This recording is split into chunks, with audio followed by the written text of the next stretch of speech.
FNAF has had a lot of character designs throughout the year, so obviously not everyone's going to like all of them. You know, designs like Ruined Cassie. Ruined Cassie is hated because she looks like an atrocity. Just kidding, it's not that bad is what I would say if I was an idiot. Ruined Cassie looks like she belongs in Hello Neighbor. Okay, it's not that bad, but people still did rip into this model. Some people said she looked like a grandma, or that she was wearing a mask, or that she looked like something that crawled out of the sewers after a nuclear bomb went off. How does someone even think of it? What the hell is that name? Cassie did get a second model in Hub 1 and 2, which people like way more, although it does still get some complaints for looking too cartoony. That being said, overall this model was flamed because it didn't match the 2D version, and overall didn't really jive well with the security breach. Why did I say jive? Well, no one fucking people thought it didn't match the art style. And that's the point I'm trying to get across. Alright, security breach does have an inconsistent art style though. We'll get into that later in the video. The next FNAF design that people hated is Ultimate Custom Night Fredbear, also known as UCN Fredbear, or the Canon Fredbear, the definitive Fredbear, the Fredbear everyone hates. Can you believe people hate UCN Fredbear? Wait till you hear the reason why. It's because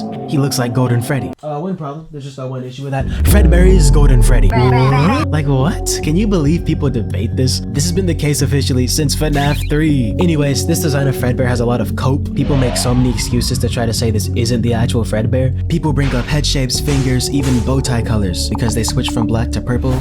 But Springtrap's bow tie colors also went from black to purple, and no one's debating that there's multiple Springtrap. Wait, actually, never mind. I don't know really why so many people got brain damage when FNAF 4 released. People tricked themselves into thinking that Fredbear had to look like Nightmare Fredbear, but just un-nightmared. Like, what the hell? Imagine this logic on literally anyone else. It's just strange people complain about Fredbear's importance and stuff. Like, he shouldn't have been just a recolor. He's so important. Golden Freddy's also a recolor, and you know what? I'm gonna cut this short. But there is a recolor that is way more deserving of this criticism. Alright, I'll bring up another one that's just kind of mandatory for this video, and that is designs from...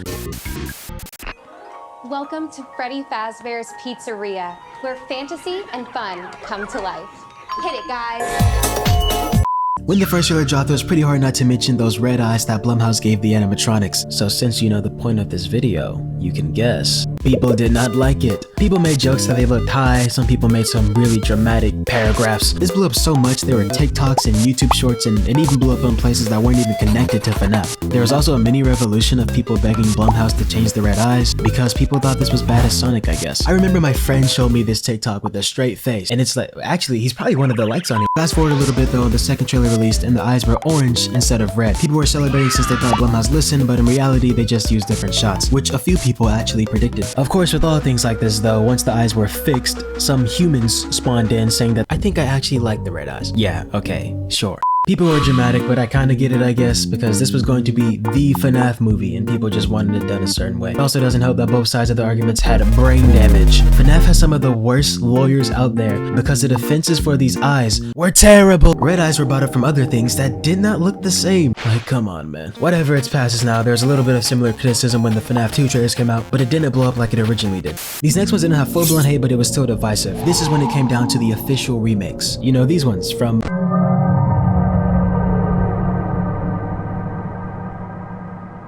FNAF Plus was a fanverse game, so it's kind of official, kind of not, doesn't matter because it never happened, but it was being developed by Fizno. The game hit its peak around 2022 and it gained a lot of its hype due to releasing after Security Breach. Huh? What does Security Breach have to do with this? FNAF was getting absolutely throttled online since Security Breach was YouTube Kids Core, and there was no point in fighting back because it was all correct. So people in the fandom were thirsting for some gritty, edgy, dark FNAF content, which allowed even the lamest videos to pop off. Whatever, back to the redesigns. Many people felt that these guys were trying too hard to scare the feet off your bones. Think like FNAF VHS tapes, where it's trying so hard to be scary that you kind of just don't feel anything. These designs were also compared to the classics because, obviously the remake's gonna be compared. But you know, there are discussions about how the classics didn't have to try as hard since they relied more on their lighting and environment and overall uncanny elements of their designs. There was a post which I'm not even gonna try to find now because I don't feel like it, but it compared the FNAF Plus designs to the Nightmare animatronics because people felt like they both tried too hard to be scary. The nightmares are a little more justified though. Now if you asked me, because I'm just so important, I know, I think this criticism mostly applied to Bonnie and Chica.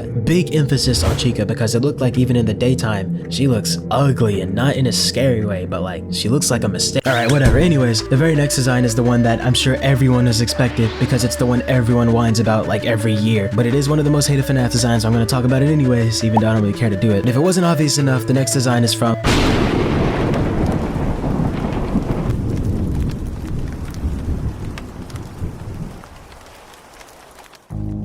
Afton's appearance in FNAF 6 was hated because it is a downgrade. This was actually made worse because we straight up see Springtrap in such a location, and he does not look like this. So Scott carried the model from 3 to 5, but not from 5 to 6. Okay, sure. But if we get down to the design, Afton has a huge head here, which led to some unfunny jokes. Along with this, Afton has a very different costume to fit his very different new body, and it's debated today if there's even a lore reason for why Afton looks so different, or if Scott just like didn't give a fuck. To explain the missing body parts, some theorize that Afton used Remnant to regenerate the missing parts of his body, yet he's still missing parts of his body. I personally never found any good theories to explain why Afton had a different costume. The idea that Afton left one costume just to put on another one is really stupid. I don't think this is in character either, considering in the novel trilogy he just takes it off. Scraptrap also gets done dirty due to the numerous fan models made out of him. Keep in mind, there is not a single official Scraptrap model. If he was in like Help Wanted or something, we could have put the model out there, but all we have is fan-made recreations. There is no official model. So this whole time when people flame stupid things like bone lungs, those are from fan models. Scott is not going to give Afton bone lungs, bone lips, or bone ears. Disregarding the bone lungs, Afton does have lips and ears because that is his face.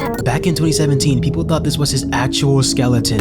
Scott is a human. Scott knows humans do not have bone lungs, bone lips, or bone ears. He knows what a skeleton looks like because you know what a skeleton looks like, and they don't look like this. Real talk, this design is pretty overhated since it doesn't even look that bad in game, and it actually looks pretty cool in it. But even if I don't hate this design, the FNAF 3 Springtrap probably should have just been carried over, or at least. The next design is from a book, and it's one people might not even know about, but it is from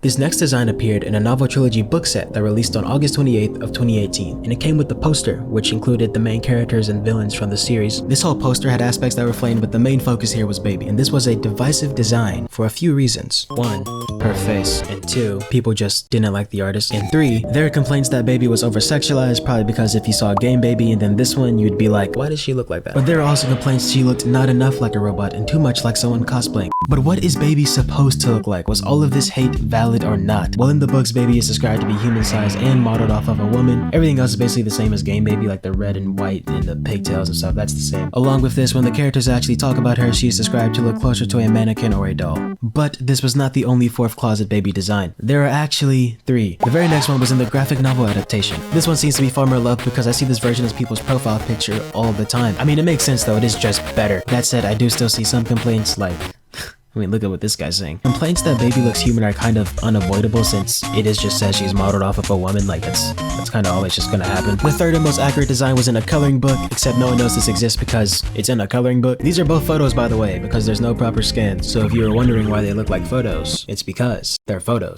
I am a novel trilogy fan, so I think the poster looks fine, but you know, some people take this stuff very seriously. Some people also just don't like the fourth closet Baby at all. Some people just don't like the fourth closet. I could have ended the sentence there, really.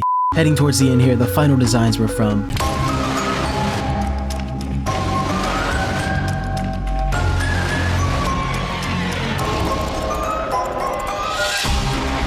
Vanessa was the first human 3D model that we saw, but no one critiqued her teaser design or her statue design. People took issue with her game design. This all started when the first gameplay trailer of the game released and we got our first look at Vanessa. And yeah, as you can see, the lighting screwed her over. A lot of people did not like how Vanessa looked in this trailer. A lot of people also noticed that game Vanessa had slight differences compared to her other designs. This was mostly when it came to her hair and freckles. We know now in game she does have freckles, they are just very subtle. The inconsistent art style aspect that I was discussing earlier has to do with Vanessa having realistic hair while Gregory has cartoony hair. And yeah, that's it. It wasn't anything like super serious. And of course, I can't talk about this screenshot without talking about the memes that came out of it. And Steelwool actually knew about these memes, and they acknowledged them in Dalco's interview with them. What are your thoughts about the memes in the community? For example, have you guys heard of the Goongala? We'll be in a meeting, and somebody will pull up the Goongala in the meeting and go, "Hey guys, look at the community's throwing around. Like, yeah, check this out." And the whole meeting gets off topic. The criticism is probably why they included a well-lit shot of Vanessa in the very next trailer. Along with Vanessa, there were the Glamrocks. Yes, all of them. These designs were flamed because they didn't look scary. The Glamrocks are extremely colorful and extremely bright. They also have more humanoid bodies and more animated facial features. People were worried about if the game would be scary or not with these designs, but the robots do get more ruined throughout the game, so they can look at least a little more intimidating. Here's what I think, because I'm just so important. I feel like the Glamrocks should have kept the red eyes that they had in the trailer. I don't think red eyes are scary, but I know a lot of people do think they're scary. Imagine something like the Help Wanted red eyes, or the Silver Eyes red eyes, or maybe the eyes turn red when they chase you or something like that. I don't know. Maybe all that would look terrible. But Vanny also has red eyes. So like Vanny red eyes, Glamrock red eyes, I don't know. It could have been something. There also was the Blob or the Tangle, which got hate because it delivered on its name too well. Imagine Molten Freddy, except he's not cool at all, and that's what this is. But that is it, kind of. I did consider putting Security Breach Vanny and Ruined Mimic in here since they both did get a little hate. Outside of lore reasons, some people were upset that Vanny was missing the brown parts of her mask, and the Mimic upset some people because his design was a little different from his book counterpart. This was back when that stupid book debate was going on. Well, now this is the true ending to this video, and if you stayed this long, it means a part of you likes something. So subscribe, because if you don't, then the third FNAF movie will suck.